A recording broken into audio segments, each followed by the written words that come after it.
Shiban Acharya again. In this video, I do the homework from section 10.3, which is about hypothesis testing for population mean.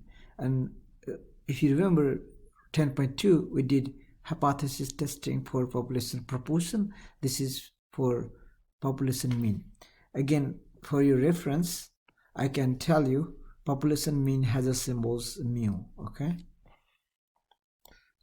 Question number 1 has 3 part A, B, C. On the question, you got to find the critical value for the test. So find the critical value, find the critical value, find the critical value or values for the test. So first one is for right tail test, second one is for left tail test, and third one for two tail test. So every time in this part A, B, C, you got to find the critical value for a different type of test. So first one is I'm going to do that A, critical value for right tail test, where alpha equals 0.01 level of significance with the 10 degree of freedom. So I have to use this level of significance alpha. Also I have to use degree of freedom to find the critical value for test. We also call critical value of T for right tail test or left tail test or two tail test. Before we find the critical value, I'm going to draw the graph for right tail test, and I'll find the critical value. So for part A, this is the T value. Remember that this is the T test, so we use it. This line is a T line, and that's the graph looks like, called tree distribution. So right tail test, so this is the right tail test. So this region here, the area on the right, called level of significance, so we can call this as alpha. So this area equals to 0.01. so again, if you think about the area on the left, this is going to be 0.99. okay, so we're going to find this value here from where area on the right is 0.01 and area on the left is 0.99, and this value is called critical value for right tail test, and this is called T alpha. Okay, again, this is positive because again this is 0, which is the mean for tree distribution, and this value T alpha must be positive. So we got to find this value with 10 degree of freedom. So in this case, degree of freedom going to be 10. So we got to find the T distribution table and use the area on the right tail. So how do I find the critical value T? Is I need the two numbers. One number is area on the right tail, and I need the degree of freedom. If I have these two numbers, I have to look at this chart here. Let me show you the chart here. This is the chart here, and I got to look for degree of freedom and area on the right tail. So this number here are area on the right tail. This number in the column represent degree of freedom. So let's find 10 degree of freedom and 0.01 area on the right tail. So let's do that. 10 here and 0.01 here. So let me see this one. Okay, let me highlight this guy. Look at this. 2.764 has a degree of freedom 10 and 0.01 as the right area. So this is the critical value for right tail test, 2.764. So I'm going to write here. Answer is 2.764. Also, you can use a calculator to find the critical value for right tail test or left tail test or two tail test. But since table is easy, so I can just show you how to find the critical value using just table. Okay, for part B, to find the critical value for left tail test, let's draw the graph. I should say curve for T t-distribution for left tail test. This is the t-distribution, this is the 0. So for the left tail test, this alpha 0.01 is the level of significance, which is at the area on the left tail. So this is the point here. This value here is going to be t alpha.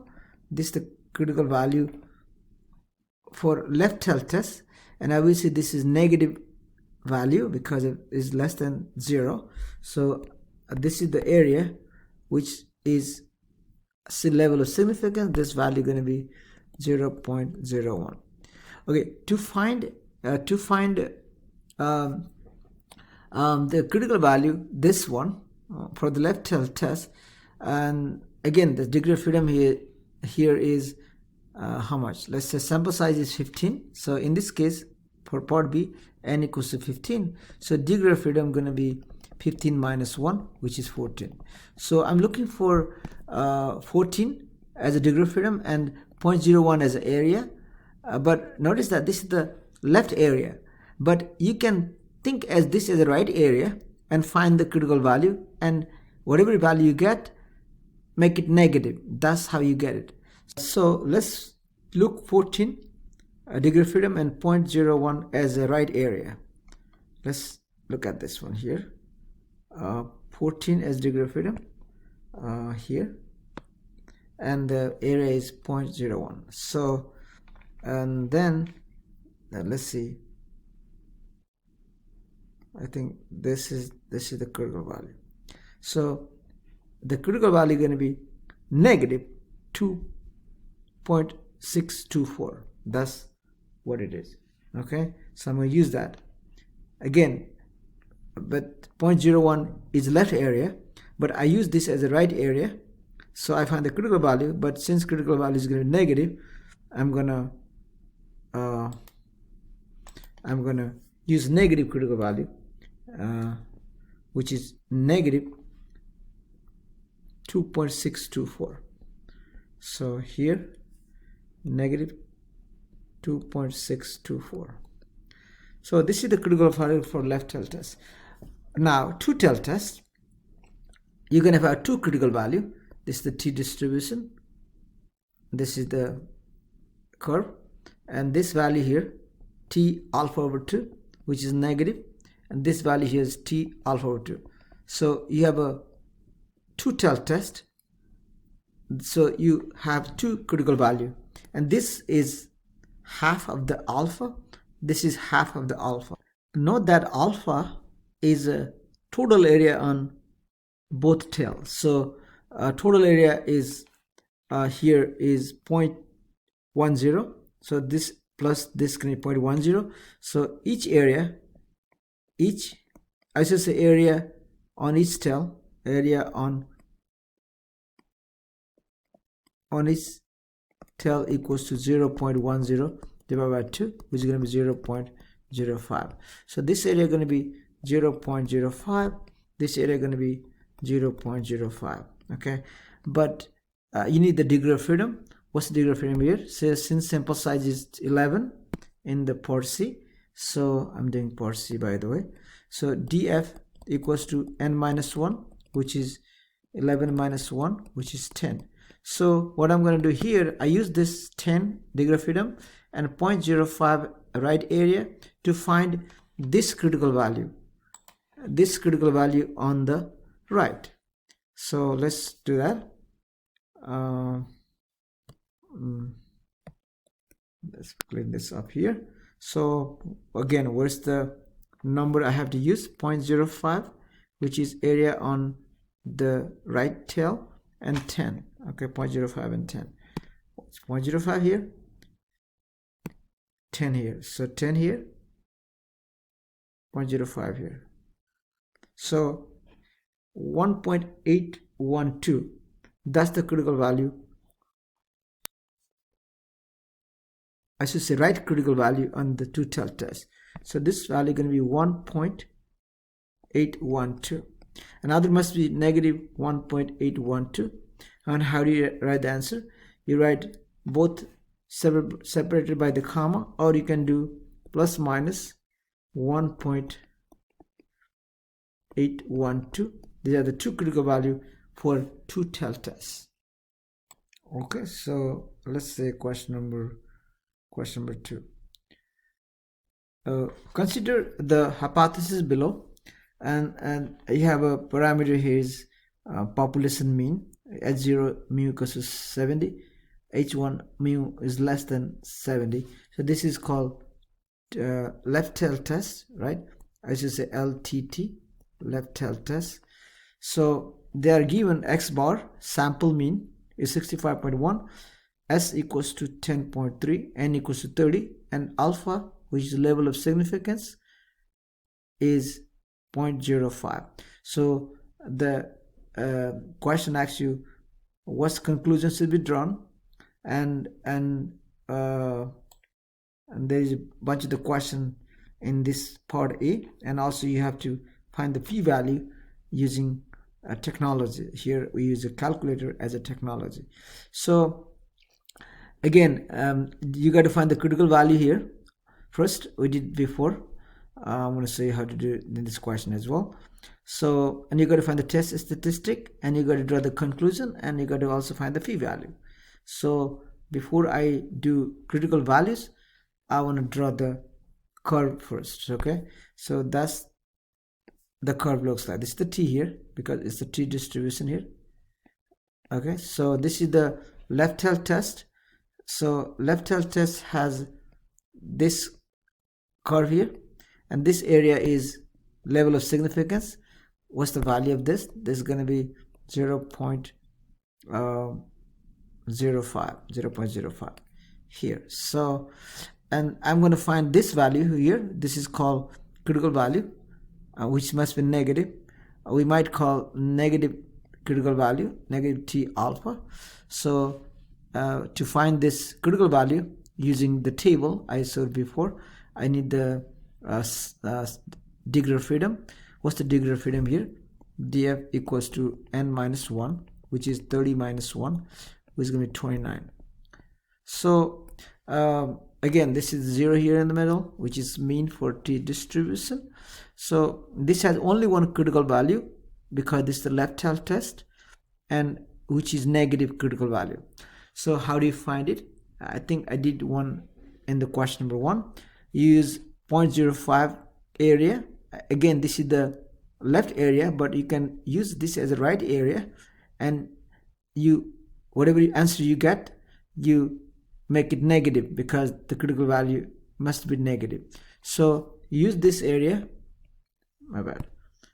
use this area and 29 degree of freedom to find the critical value from the table. Let's do that. So what's the area? 0.05 and 29. Let's do that here. 29 here. 29. 0.05 is this is the one. Okay, 0.05. So 0.29 here, 0.05 is here. So this is the critical value 1.699, but this is the positive. Since critical value has to be negative, so I'm going to put negative 1.699. That's the critical value, just one value. Again, I want to tell you this mu here is same as mu 0. Okay, mu equals same as mu 0, which is called claimed value as a mean, which is called population mean. Okay, now next question, to determine the test statistics T0. Here T0 as a test statistics, and again in the calculator you might see T. This is same as T0. Okay, I just want to tell you now. Now to find the test statistics, we use a calculator. To find T0, we use this start and test number. So say number 2. It's called t-test. Okay, t-test. So again, to find T0, you use start test number 2 function. Also, this is a function to find the p-value. Also, you can find the p-value using the same calculator function. Let me show you how to do that. So I want to open the TI here. TI here. So let's find the function. So this is the calculator I'm going to use here. So you do start test number 2, that's the t-test. So you have two options here, and there's a start option and data option. If you still select the data option, there is just mu and the L1 list option here, but this is the start. So you have to select start because you don't have a data. Data is not given, start is given here. This is the start. Okay, this value is called stat. So select start, and the mu0, which is same as mu, is 70. I choose 70 here, and the x bar, which is sample mean, is 65.1. Enter. Sample standard deviation, this is s. Notice that this s is same as s of x here in the calculator, so it's going to be 10.3. Enter. And sample size is 30. I put 30 here. Enter. And then you got to use what tail test is that. It's less than 70, so use the left tail test. So this is the 70 less, this is the left tail test. So you go down here and calculate. So you see that the value here you get T for is called T0, which is called test statistics. You round it to 2 decimal places, which is going to be -2.61. So -2.61, this is the statistics. So at the same time, and you got to find the phi value as well in the part B. So I'm going to use the phi value right now. The phi value here is this phi here, represent phi value, which is going to be 0.007, round to 3 decimal is going to be 0.007. So it will be 0.007. So I found the phi value and the test statistic using calculator stat test number 2. Now let's draw the conclusion. The conclusion is either you reject null hypothesis H0 or you do not reject null hypothesis H0. So it's like a testing population proportion we did in last section 10.2. So here this is the rejection region. On the left have critical value. This is rejection region, also called critical region. Reject here, and this is on the right, the green area, do not reject here. Okay, do not reject. So I want to see where this -2.61 belongs to. Is test statistics belongs to reject region or do not reject region? Let's see. So remember that this critical value is how much? Let's see. What's the value, critical value? This value here we found is -1.699. Okay, see, watch here. So this value, the critical value, is going to be -1.699 here. You see that? So what is -2.61? Obviously -2.61 is somewhere here. So let me label here. This value here, somewhere here, is -2.61. okay, on the left of the critical value. So this test statistics is in the rejection region. Okay, so I still call test statistics STTISTIC. Test statistics is in rejection region, and you see obviously from the graph. So we reject null hypothesis, which is H0. So the question is, we reject null. You do not reject null. That's not right answer. One of those is going to be the right answer. So if you reject null hypothesis, we say there is enough. Okay, there is enough, or you can say sufficient is the same thing, evidence to support H1, which is mean is less than 70. This is the H1. Notice that H1 is mean less than 70. You can see here. So you select this answer. So answer is obviously B, reject H0. Oh, sorry, C, reject H0. If you reject, you can call there is sufficient evidence to conclude that mean is less than 70. This is exactly this one. So the answer is C. So this is called classical method. If you use test statistics and critical value and you compare, that is called classical method.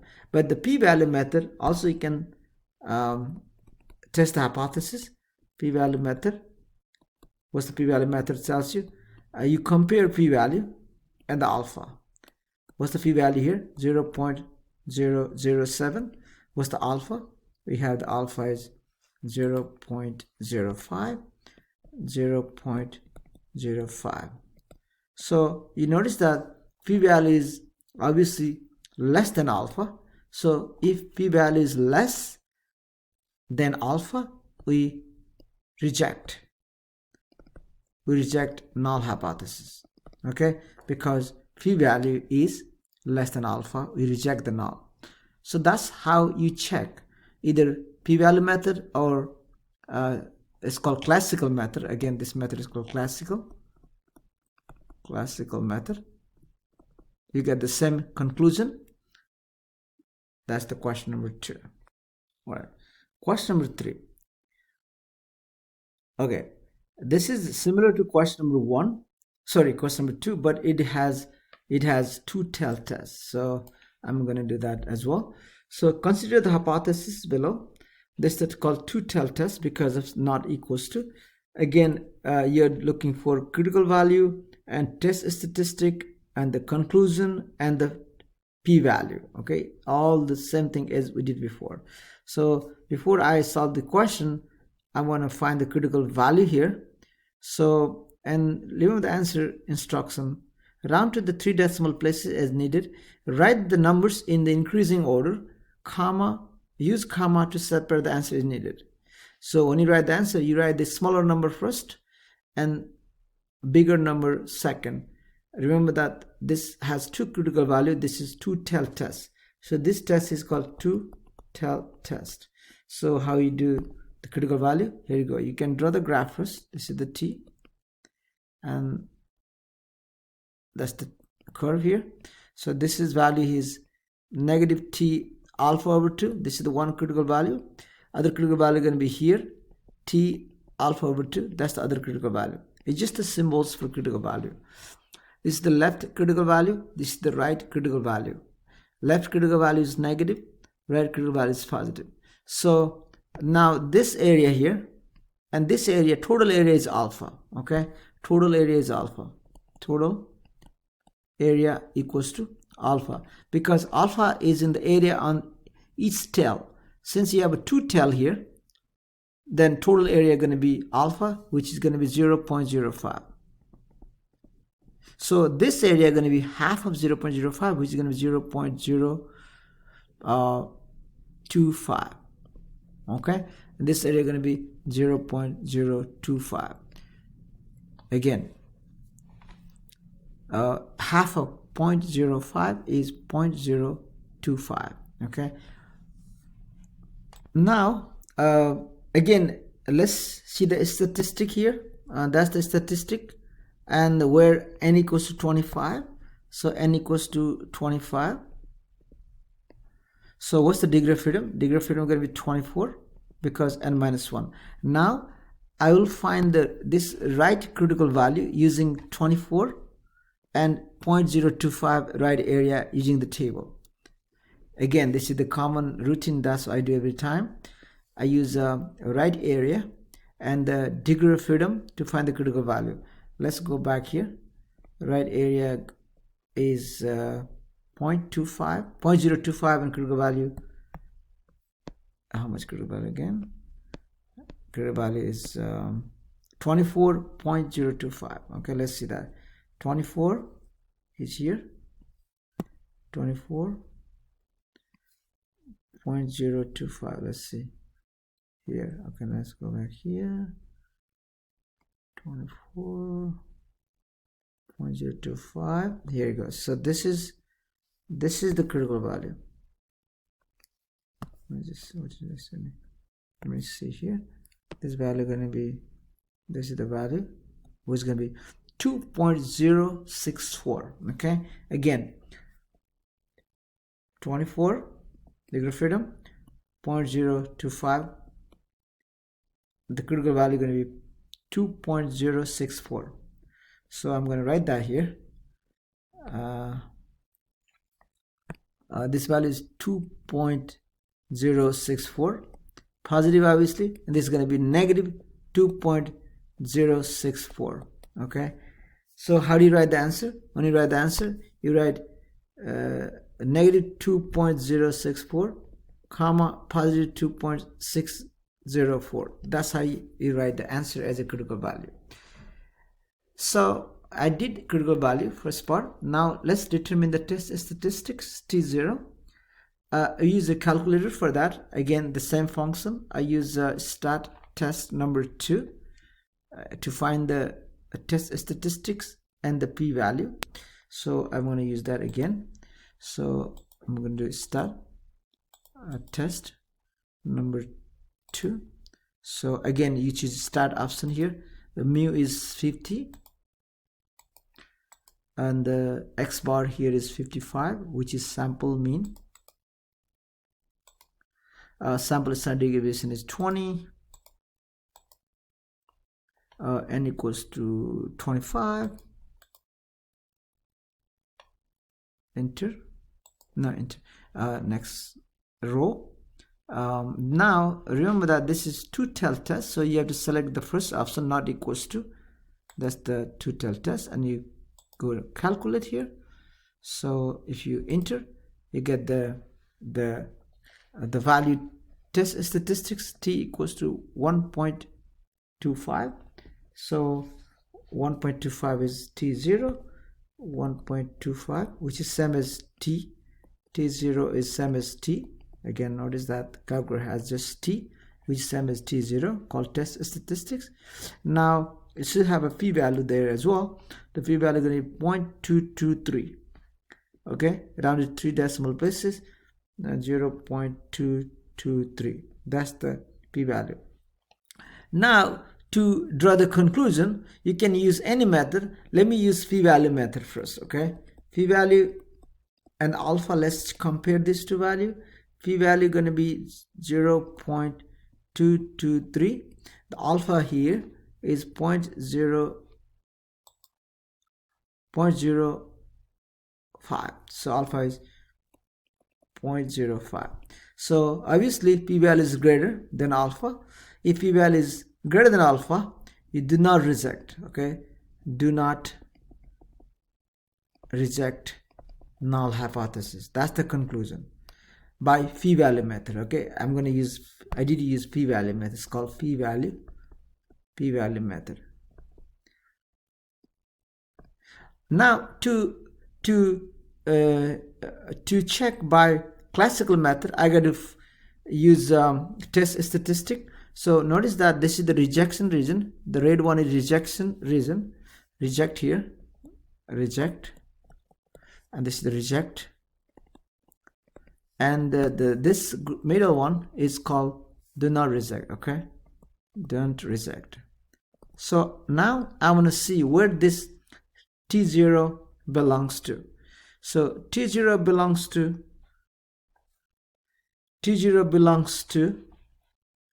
T0 is 1.25, which is somewhere.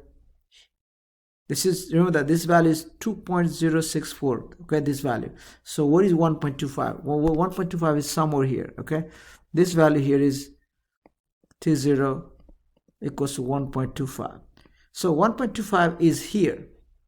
Again, notice that this is 2.064, this value, and this value must be about 1.25. so 1.25 is not in rejection region, is not in the rejection region, right? That means this is on do not reject region. So do not reject null hypothesis. So if you do not reject null hypothesis, so this C is incorrect, A is incorrect because it says reject. So I had to use do not reject. So if you do not reject null hypothesis, we call there is not sufficient. Okay, there is not enough or sufficient evidence to support H1, which is mu is not equals to 50. Okay, so I got to choose this option here. So the option must be, let's see, looks like B. Do not reject null hypothesis. The data do not provide sufficient evidence to conclude that mean differ from mu equals to 50. So differ from, that means different than mu equals to 50. So that is part B choice. So again, if you look at the part D, it said the data provides sufficient evidence. No, there is not sufficient evidence. So you choose B. Okay, question number 4. So this question is slightly different. They give you data because the question tells you, hey, sample data is given. Here's the sample data. Okay, and then you answer the question. So if data is given, we first put this data in the calculator. Okay, put that in the calculator. Put in L1 in the calculator. So how do you put that data in the calculator? I'm going to show you here. You always put start here, and number 1 is added. So if you have some data already in L1, you clear it by highlighting that L1. Just clear it and enter. The data is gone. And let me put the data in L1. You can put L2, L3, doesn't matter. But I'm going to put in L1 20 parenthesis. Sorry. Next. So I paused the video and I put all the data here in the L1. So now I'm going to use the start test number 2 like I did before to find the T0 test statistics and the p-value. So what I'm going to do is I'm going to do a start test number 2. That's for hypothesis testing for population mean. But remember that we choose an start before, but now I have to choose the data because I have a data that I put in L1. The mu 0 is same as the mu, which is 16, and then list is L1. Yes, because I put the data in L1, therefore L1 is here. That's good. Leave frequency as a 1, and this is the right tail test is greater here. So I use this greater than symbols here and enter, and I go to the next row is calculate and I enter. Then I get test statistics same as T0, and the value going to be the critical value. Oh, sorry. No, I'm looking for test statistics. Test statistics T0 rounded to 2 decimal places is going to be 1.64. So 1.64 is test statistics, and now p-value is 0.068. So 0.068. That's the p-value. Again, let's double check. That's the p-value 0.068, and the test statistics is 1.64. So I found the test statistics and p-value.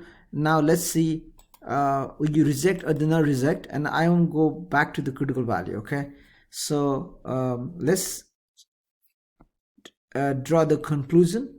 So let's see p-value here.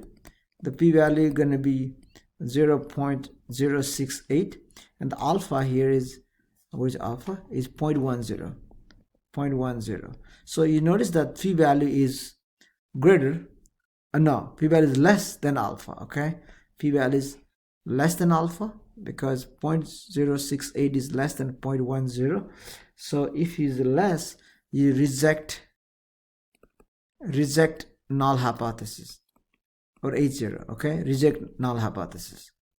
So if you reject null hypothesis, we say there is enough, okay, there is enough evidence to support H1, okay, to support H1. So when you select the answer, you say reject null, so you cross out this do not reject option here. So reject null either going to be A or D. So which one is correct? If you reject, there is enough evidence to support H1, so the answer must be A. This is the correct choice here, because it says there is enough evidence to conclude mu greater than 16. That is null hypothesis. Okay, so this is conclusion. Now next, let's find the critical value. So to find the critical value we did before, let's find the type of the test. This is called a right tail test. A right tail test. So you have only one critical value. So how this graph looks like, let's draw the value here. So this is the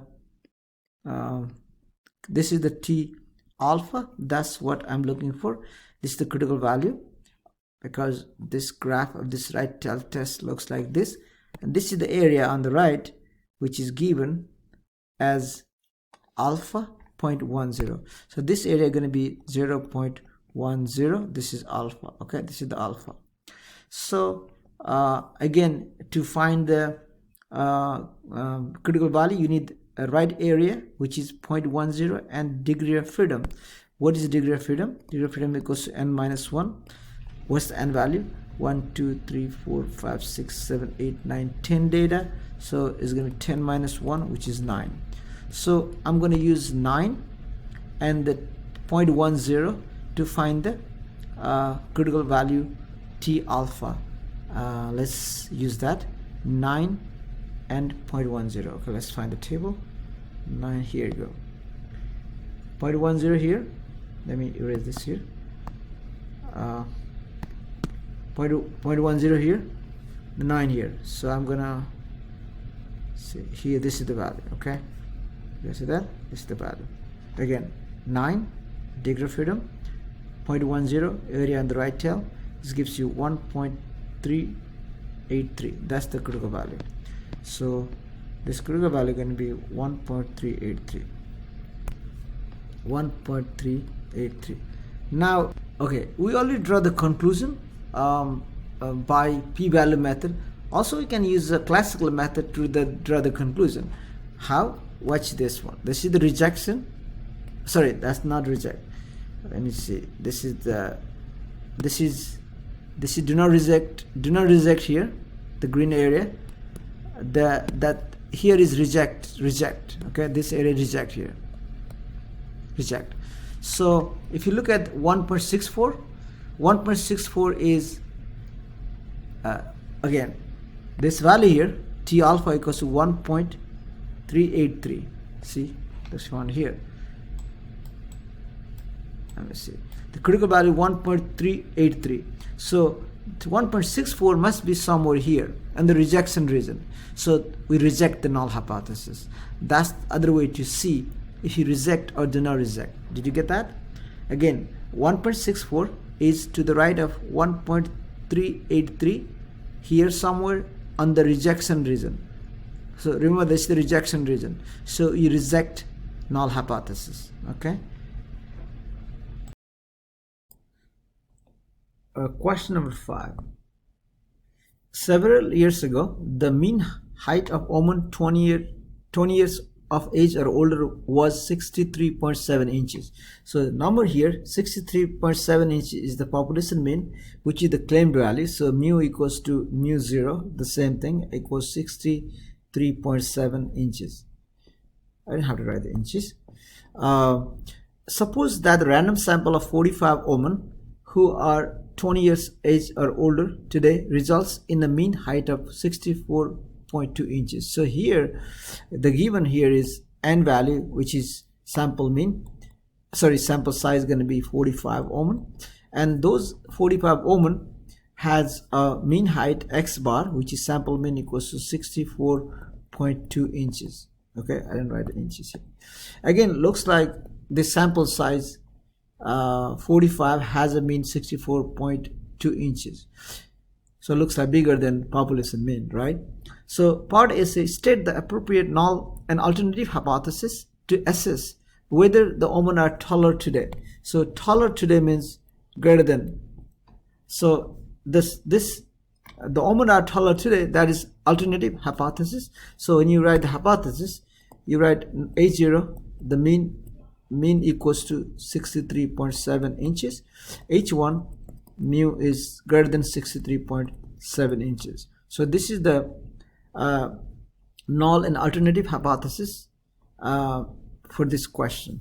So answer must be A here. So obviously you can see all the options. A is a correct choice. Part B. Suppose p-value of the test is 0.08. Okay, they give you p-value. You don't have to find it because they know standard deviation to find that. It just tells you, hey, p-value going to be 0.08. Explain what this value represent. So what do you mean by p-value 0.08 means? So this is the probability. So again, you look for the definition of p-value on the notes on the PowerPoints, and the answer must be, let's see which one is correct answer. This is shorter. This is not obviously right answer. This is incorrect. So 6 is taller. Also D is incorrect because exactly 64.2 inches. That doesn't make sense. So A and C are the right answer. So but which one is right answer, you got to read carefully. There is a 0.08 probability of obtaining sample mean height of 64.2 inches or taller from the population whose mean height is 63.7 inches. That's the right answer, but this is not correct, the C, because the mean height is 64.2 inches. That's not, because mean height from the population is 63.7 inches. So obviously A is the right choice for part B. So for C, draw the conclusion for this hypothesis test using alpha equals to 0.10. So alpha equals to 0.10. So let's compare p-value and alpha, which is higher. So p-value is obviously less than alpha because p-value is 0.08, alpha is 0.10, so p-value is less than 1. You reject null hypothesis. Reject null hypothesis. What is null hypothesis? Mean height is 63.7 inches. You reject that. So if you reject, we can call there is enough or sufficient. You can say enough or sufficient. I should say sufficient here. There is sufficient evidence to support alternative hypothesis, which is H1. That is the same as mu greater than 63.7 inches. Okay, 63.7. So this is that's why you got to write the conclusion. And if you look at the C and D, this is incorrect because they do not reject. That's not right answer. So A and B has to be one of those correct answer. But if you look at B here, say there is not sufficient evidence. So this is not correct either, because reject null hypothesis means there is sufficient evidence. So this is going to be A, which is the correct choice. Okay. Question number 6. A college entrance exam company determined that the score of 23 on the mathematics portion of the exam suggests that the student is ready for college level mathematics. So if students get 23 in the mathematics portion, they are ready for college level mathematics courses. So 23 is represent here is the mean score of the math portion that needed to ready for the college level mathematics. So here mu equals to mu 0, claimed value equals to 23. Okay. To achieve this goal, the company recommend that the students take a core curriculum of math courses in high school.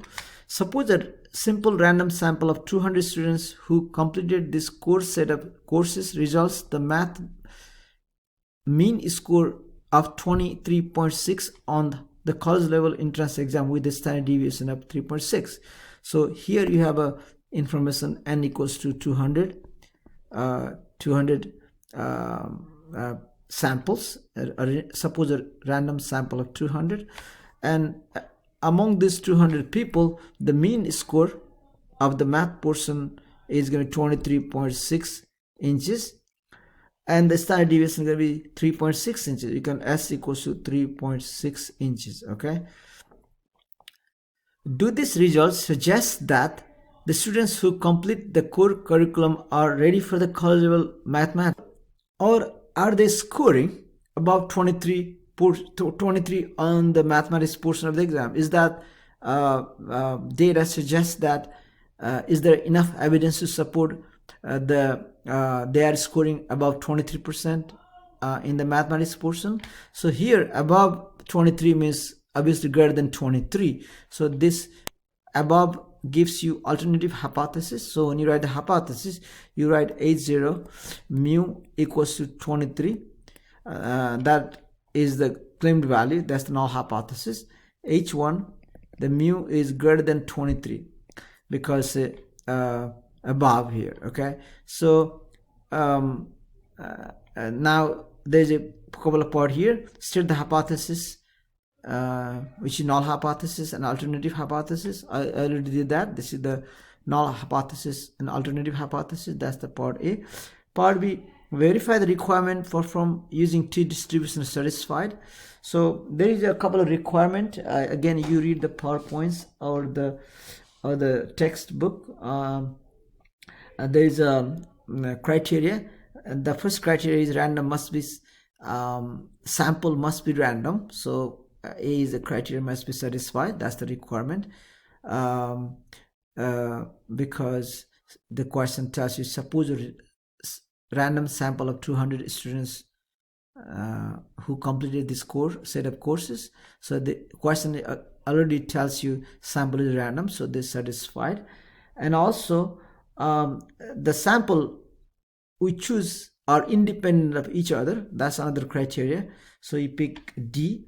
The students test scores are independent of each other because they are comes from randomly different students. So each student's scores are independent of each other. So that's the second criteria.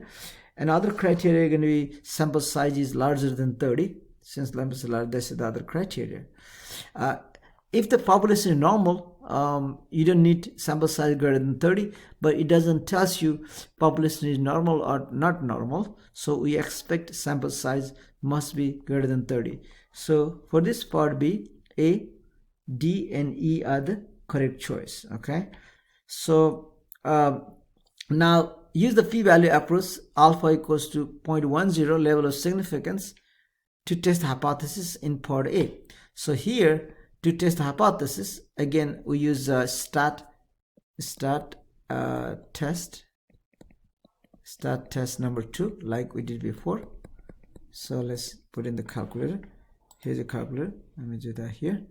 It's called t-test. I put the data, but remember that I need the p-value and the test statistic using the stat test number 2. So start here, test here, number 2. So I should choose the stat option because there is this given value or stat. So enter. So mean here is claimed value is 23, enter, and the sample size is I should say first sample mean is 23.6, enter, and then sample standard deviation is given as 3.6, enter, and the sample size is 200, which is here, and then you calculate, sorry, you use the greater than here, so use the right tail test. So right tail is going to be the third one here. You highlight the third one, it's greater than because it's alternative hypothesis is greater, and you calculate, enter. So you get t values 2.36 to 2 decimal places. So t0 equals to 2.36 using calculator. Again, I show you, and the p-value here is going to be 0.010. Let's see. Okay, let's see here. Again, test statistics, t is or same as t0 equals 2.36, p-value is 0.010. If you round it to 3 decimal, this 9 becomes 10 because of 6, so you get 0.010. That's the p-value.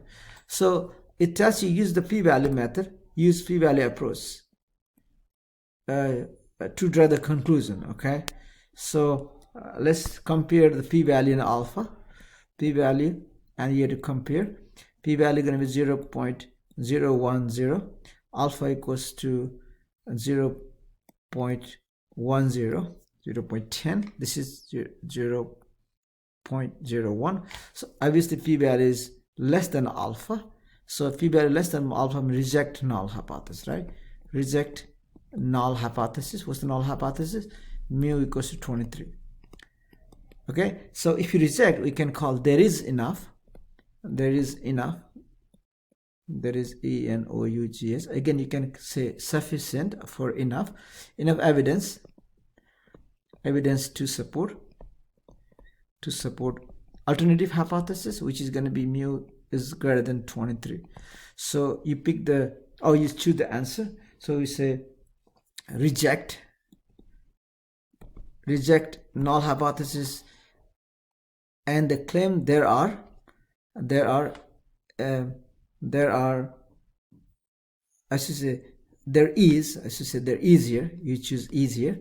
is enough evidence to conclude the population mean is greater than 23, because there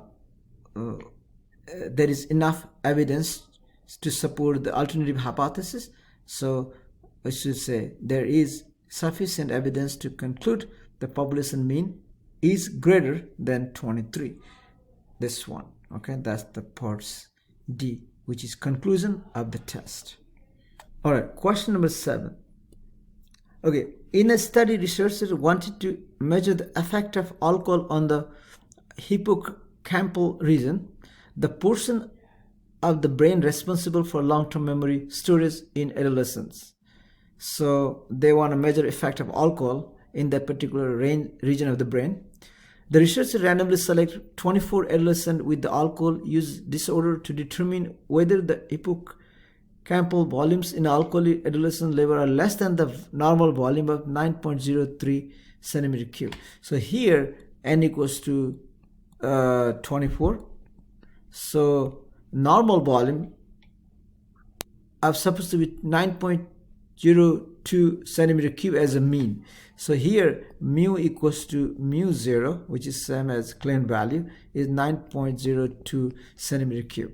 So first you got to see what's the null hypothesis. Obviously null hypothesis H0 mu equals to 9.02, but alternative hypothesis H1 mu the same is 9.02, but what's inequality goes here, because researchers want to determine is that volume going to be less than. So here the word less than here, so less than, so you use the less than here symbols here. So this is the alternative hypothesis H1, this is the null hypothesis H0. So in this question, when you type, you put H1 equals to 9.02, that's the null hypothesis. H1 mu is less than 9.02, and that's the hypothesis. Identify the test statistics. Again, you do the same thing as before. So you go to the calculator. Notice that this is the left tail test because of less symbols here. So again, you do the start test. Number 2 is t-test again. So you use the mean here, which is 9.02. Let's go down here. 9.02, and the x bar here is let's find the x bar here in the calculator. X bar here is obviously you can see here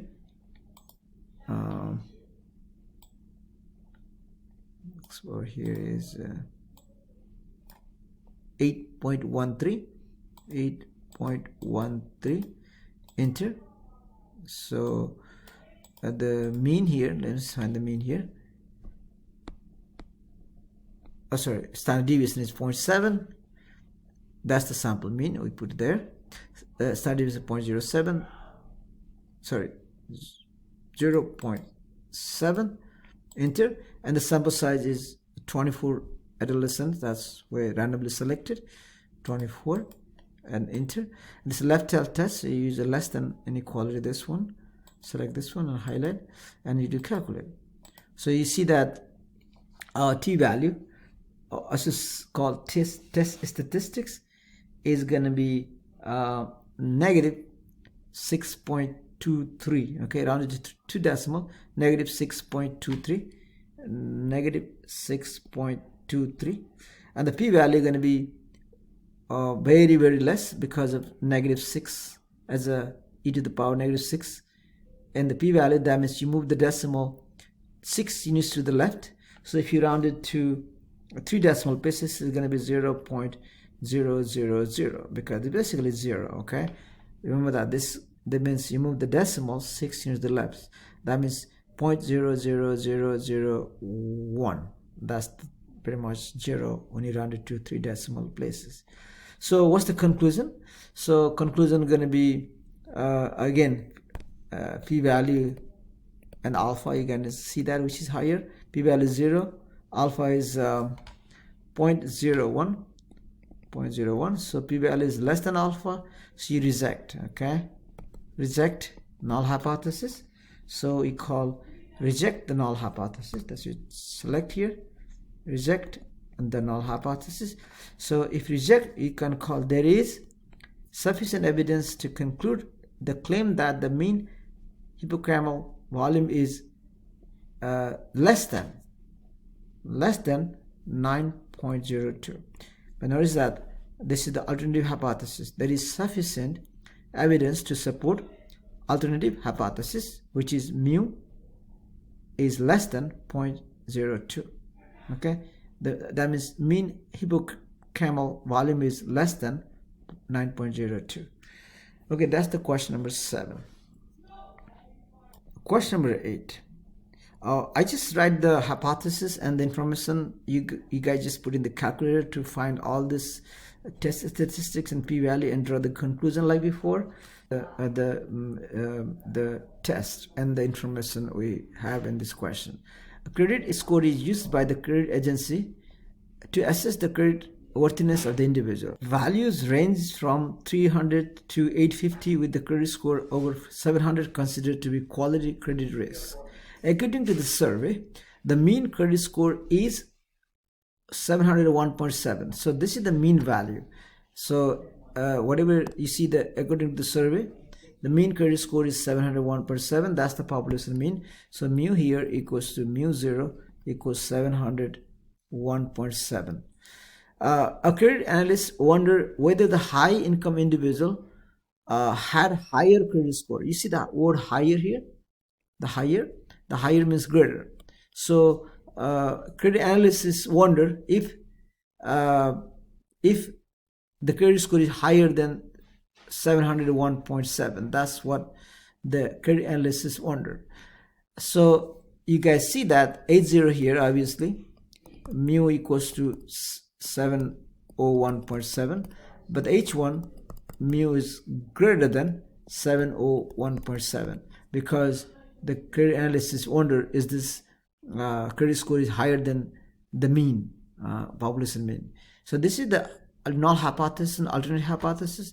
And the other information you have is the sample. You have a sample, random sample of 43.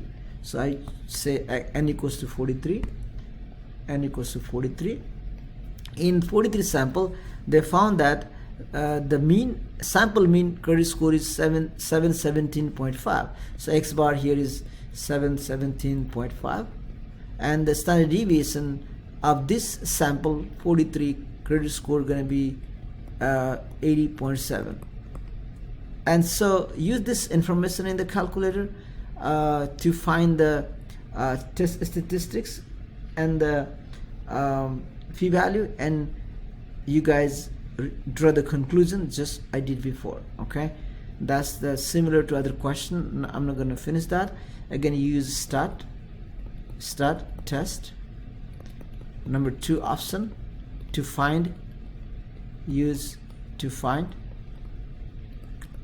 test statistics and phi value, and you compare phi value and alpha 0.05 to draw the conclusion, and you finished what's the conclusion for this hypothesis. Okay, that's the question number 8. Question number 9.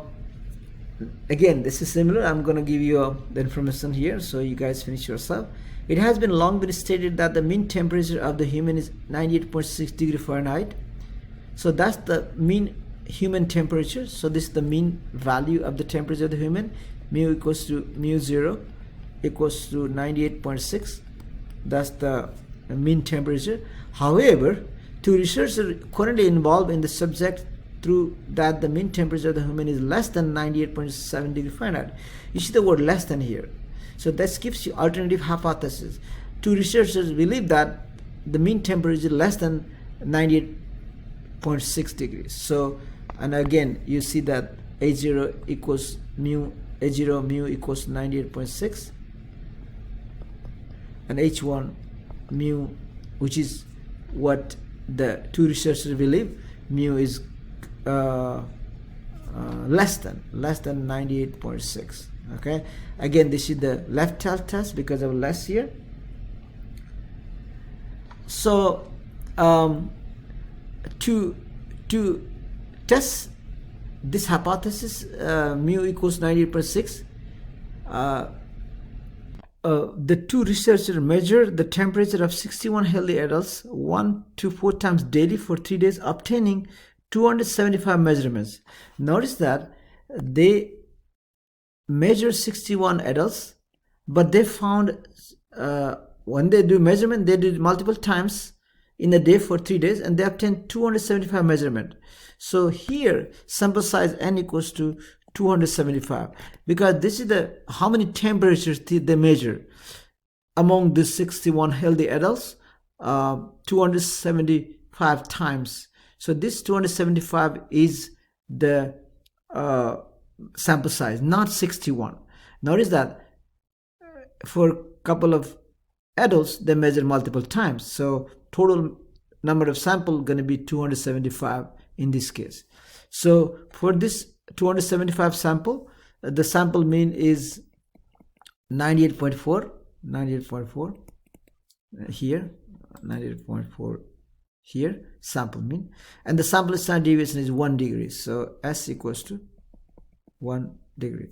So use the phi value approach to conduct the hypothesis test to judge whether the mean temperature of the human is less than 98.6 degree Fahrenheit at the level of 0.01 significance. Okay, so what I'm going to do here is, again, I'm going to use the calculator, start test number 2. So start test number 2, and I put the data information here. So again, I'll put the information, you can see that. So mu 0 is 98.6, all right, and the sample mean is 98.4 here. Sample standard deviation is going to be 1, and the sample size is 275. Okay, 275. That's what here, 275. And I use a left tail test because they want to see this is going to be less than 98.6 over here. So I use less here and calculate, and I get the value. So test statistic going to be negative 3.32. So you can see here, so negative 3.32, right? 3.32. And what's the phi value? Notice that phi value is 5.17 e to the power negative 4. Here you go, 5.17 e to the negative 4. So that means, again, you have other digit, but I didn't need that many. That means you move the decimal 4 units to the left, so it's going to be same as 0.000517. So but if you round it to 3 decimal places, this digit here, this digit, because of 5, this is going to be 1. So p-value going to be 0 0.001. so 0 0.001. So you compare p-value and alpha, see which one is higher, to reject or do not reject. So obviously p-value and alpha here, p-value 0 0.001 looks like very less than alpha is 0.01. So obviously p-value is less than alpha, she reject. Okay, reject null hypothesis. H0, I should say reject H0. So if you reject H0, and again there is a just say reject and why you reject that. So these two answers are incorrect. C and D says do not reject, do not reject. So the answer is going to be obviously B, reject H0, since the p-value is less than level of significance. That's the answer for last part, which is conclusion. Okay, question number 10. Calcium is essential to tree growth. In 1990, the concentration of calcium in Pseudotsuga and Chaturanga Newark was 0.11 milligram. So this is the mean sample of calcium in that places, whatever you call, I don't know how to say it, is 0.11. So I should say mu here, mu 0 equals to 0.11. Okay, that's the null hypothesis. If you write null hypothesis, it means H0 mu equals to 0.11. So a simple random sample of 8 precipitation dates in 2018 results the following data. This is the data is given here. These all are the data. So you put this data in L1, okay? Put in L1. So again, its normal probability plot suggests that data could come the population is normally distributed. This tells you this data comes from the normal population. So criteria satisfied to test the hypothesis for population mean. A box plot does not show any outliers. It's just the information saying that the data comes from the normal population. Does the sample evidence suggest that the calcium concentration have changes? Look at the word here, have changed. It means not equals to, because it doesn't tell you greater than or less than. It says have changes since 1990. Use alpha equals 1.01 level of significance. So here alternative hypothesis H1 mu is different than 0.11 because of have changes word. Okay, so this is the hypothesis in the first part of the question. Now to find the test statistics and p-value, I got to put the data in the calculator. So you got to do start here and number 1, which is edit. So let me put the data in the calculator. So if you already have a data, you can remove that by highlighting this L1 by using arrow here. So arrow here, highlight arrow and clear it and enter. So the data is gone. Let's put the data 0.087. That's the calcium concentration and so on. I will finish the data and come back. Okay, so I put the data. Now I need to go to the test, start test number 2 to find the test statistics and p-value. So it's gonna go start here, test here, number 2. So now you have a start option since you have a data in L1. So use this arrow key to highlight data and press enter. So now data going to be highlighted. And now let's put the mean here. The mean going to be 0.11. See over this value here. Let's see 0.11.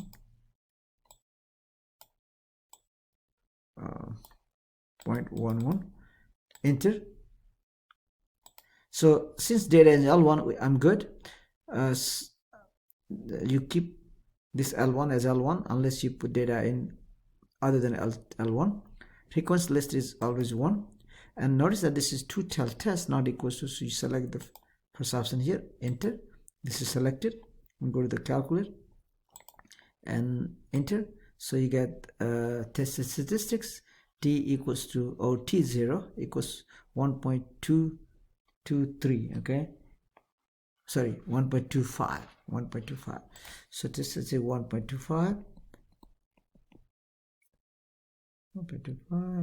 and the phi value here, again, look at the phi value, is 0.252. if you round it to 3 decimal, that's the instructions say, 3 decimal places, 3 decimal going to be 0.252.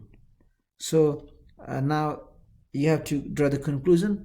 It says, is there enough evidence to support the alternative hypothesis? That means calcium changes. So to do that, you compare p-value and alpha. The p-value going to be 0.252 and alpha is 0. Let's see what's alpha here. Here is alpha 0.01. So p-value greater than alpha is do not reject. Do not reject null hypothesis A0, right? That means calcium equals to 0.11. If you do not reject, we say there is not enough, okay? There is not enough or sufficient evidence to support calcium is not equals to 0.11, because that's the alternative hypothesis, same as here. So you select the answer. Since p-value is greater than say greater than alpha, do not reject, okay, do not reject null hypothesis, and conclude that there is not. So you conclude that there is not sufficient evidence that the calcium level in rainwater has changes, okay? That's the alternative hypothesis. That's the question 11. Oh, that's the question number 10, by the way. This is the question number 10. Let's do question number 11. To test H0 mu equals 47 versus H1 mu doesn't equals 47. So here's the hypothesis given, you have to find it. H0 mu equals to 47, H1 mu not equals to 47. This is two-tail test, by the way, two-tail test. So here sample size of 10 is 40, okay? So first question is, does the population have to be normally distributed to test hypothesis by using distribution method? Why? Doesn't have to be, because sample size is greater than 30, says sample size is 40, so population does not have to be normally distributed because of sample size is larger than 30. So you pick the choice, let's say I think here you go, this is the option. Since the sample size is at least 30, the underlying population does not need to be normally distributed. For the part B, you use X bar and the sample size deviation to compute the test statistics, and also you'll find the phi value as well at the same time. So I put that value in the calculator to save a time. So I put the watch here. So I put the mu equals to 47, X bar 51.4, 10.5 is sample size deviation, sample size is 40, and as I choose the two-tail test option and I calculate, and I'll get that p-value and test statistic here. Test statistic is 2.65. Okay, let me dial down here. 2.65, and the phi value. Let me see the phi value here. Phi value 0.0 rounded to, it doesn't tell you what you don't have to write the p value here, but I'm writing here because I need to compare. P value going to be 0.012. okay, p value going to be 0.012. okay, that's the p value, 0.012. So what's the alpha here? the alpha gonna be alpha equals to let me see, you see here 0.01, 0.01. So p-value here is obviously greater than alpha. Obviously 0.012 is greater than 0.01. So p-value greater than alpha, that means do not reject null hypothesis. Mu is equals to 47. So you have to answer this question as since because p-value is greater than alpha, the researcher will first to reject, or same as saying do not reject. Okay, do not reject the null hypothesis. That's the answer. So okay, so part A and B just tells you how to test the hypothesis using p-value method, but part D also actually test the hypothesis by using interval method. So in the part D, we construct 99% confidence interval to test the hypothesis. So again, this two-tailed test can be tested by using confidence interval method. Only two-tailed test, not right tail, left tail test. So I'm going to show you how to test two-tailed test like this using confidence interval method.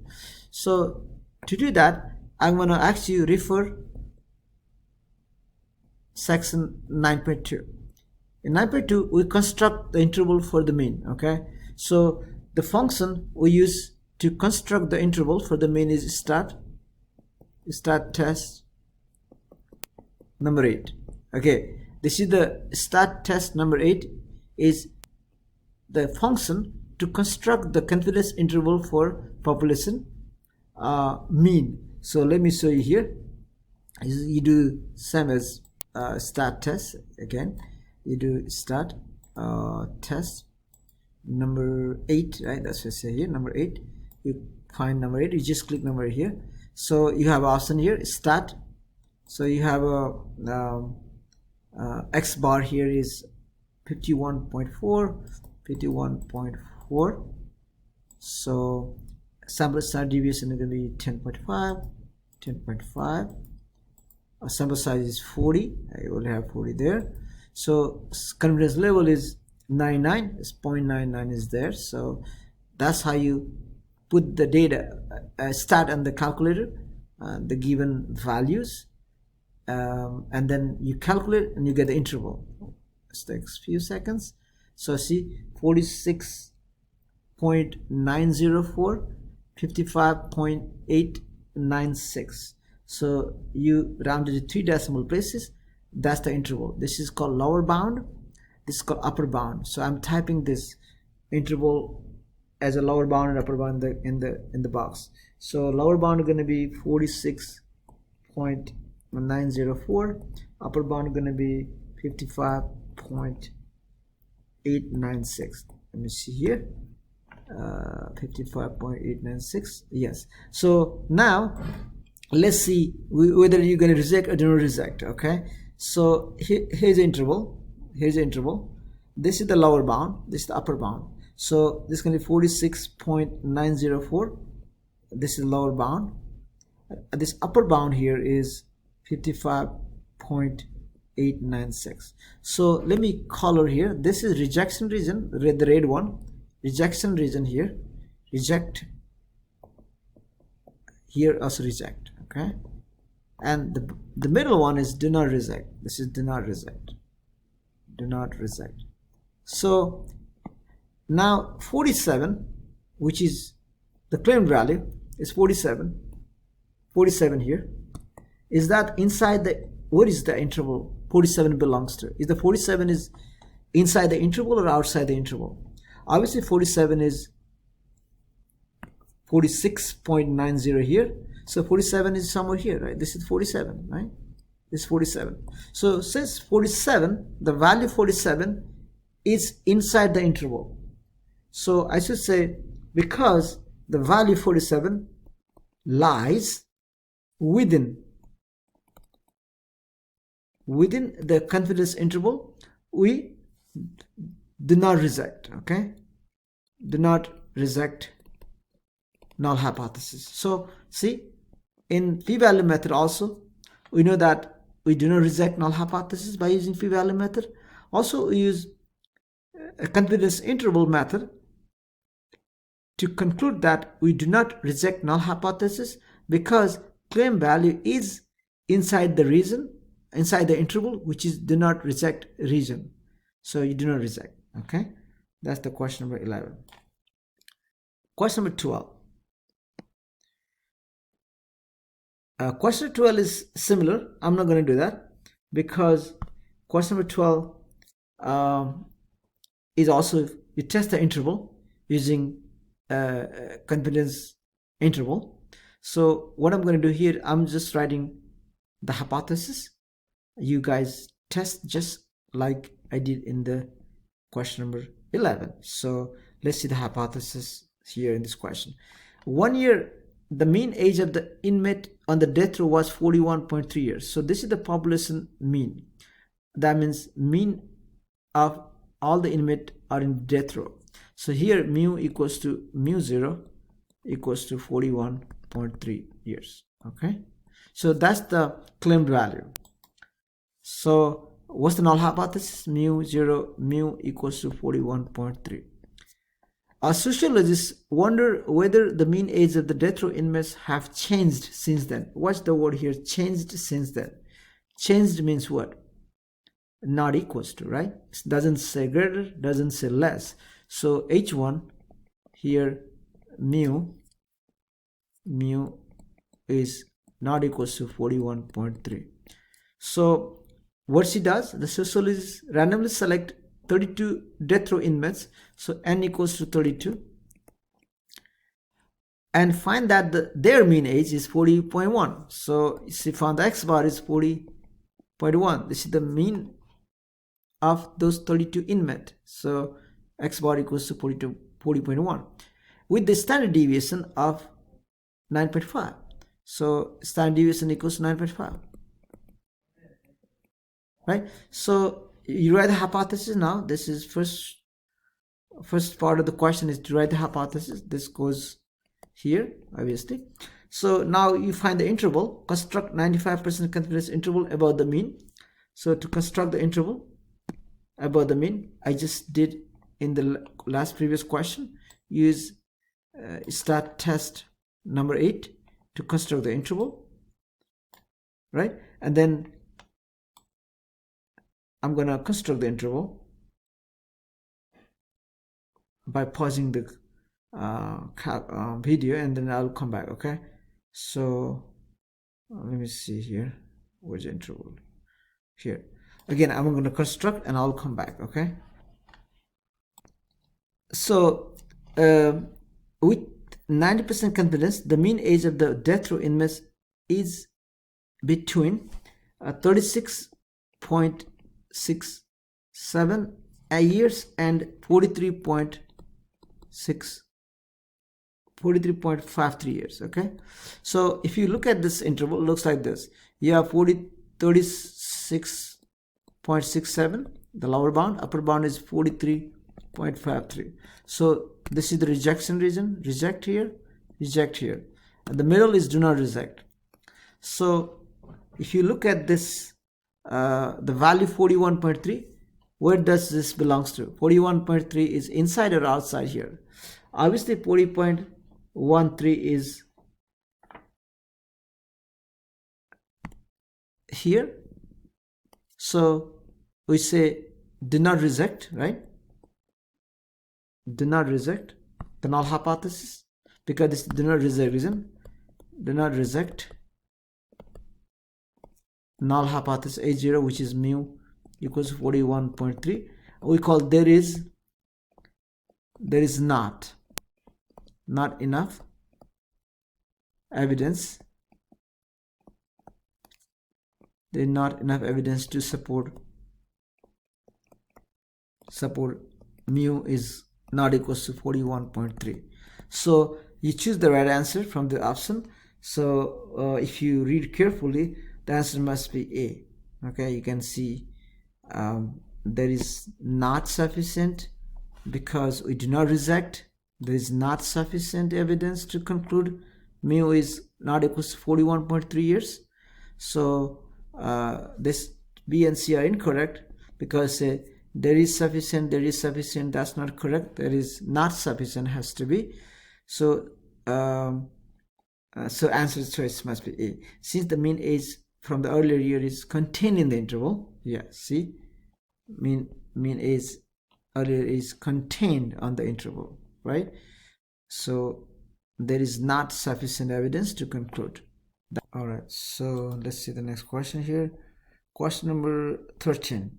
Okay, question number 13 has a data because see, this is the golf ball problem. The data is here, and you put the data in the calculator, put in L1, and again this is similar to this question, is similar to question number 4 and question number 10, because this question also has a data. So use those question hint to answer the question number 13 by yourself, because this is similar. That the way you need to do is you put the data in L1 and you do stat test number 2 like we did before. Okay, question number 14. The last question has a definition. Again, for this question you just refer the definition from the textbook. What's the difference between statistical significance and practical significance? The answer is going to be A. I'm not going to read all of those here, because other option, if you read carefully, it doesn't make sense, and only A is the correct choice. Again, this directly follow from the definition. You read the PowerPoints or textbook. Okay, all right, that's pretty much all about this 10.3 homework. Thank you for watching.